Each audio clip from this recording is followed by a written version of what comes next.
Welcome to NACD BoardVision, where leading boardroom advisors, governance professionals, and seasoned directors discuss critical issues related to your responsibilities in the boardroom.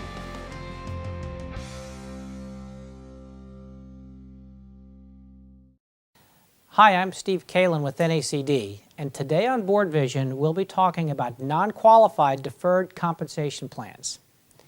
Executive benefit plans can and should be used to help manage human capital risks facing companies today. The very personal and private nature of compensation packages can create a powerful link between executives and the board, enhancing loyalty and diminishing costly turnover. In fact, 90% of the Fortune 1000 companies have some variation of a non-qualified deferred comp plan, so we'll discuss this specific benefit today. We're glad to have back with us Jason Maples, leader of the executive benefits practice at Lockton, a firm specializing in risk management and executive benefit plans. Jason, these non-qualified deferred compensation plans allow executives to legally defer income on a pre-tax basis to a future date. Can you give us a broader definition of these plans?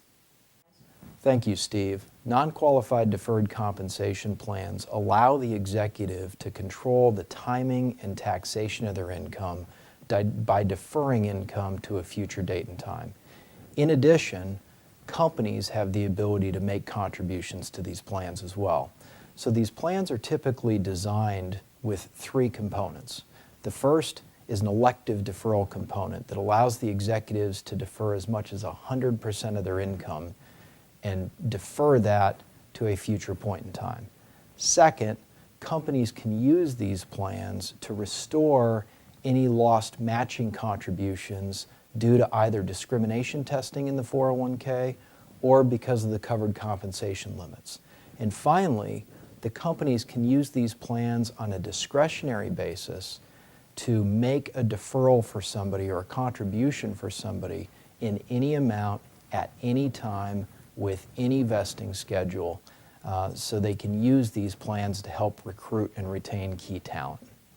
Do most of these plans have one, two, or all three of these elements?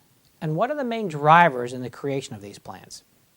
Great question, Steve. Most of these plans include all three elements. The first is that elective deferral provision, and what's special about these plans is these plans can be used for financial planning objectives other than retirement. For example, college education or down payment on a second home.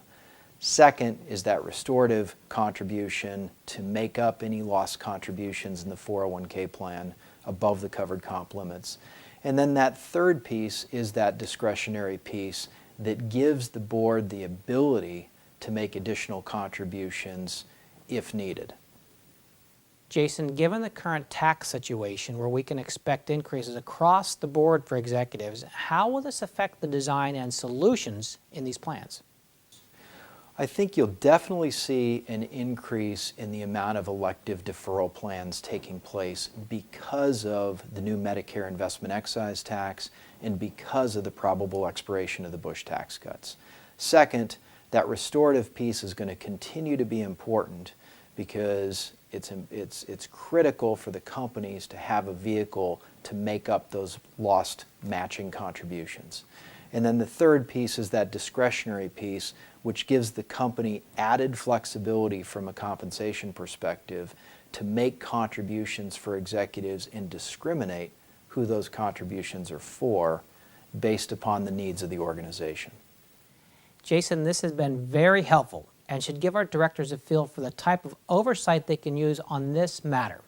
Directors should understand if their company has this program and if it's in place in the C-suite and below, as mission-critical personnel can be found in many areas outside the executive suite.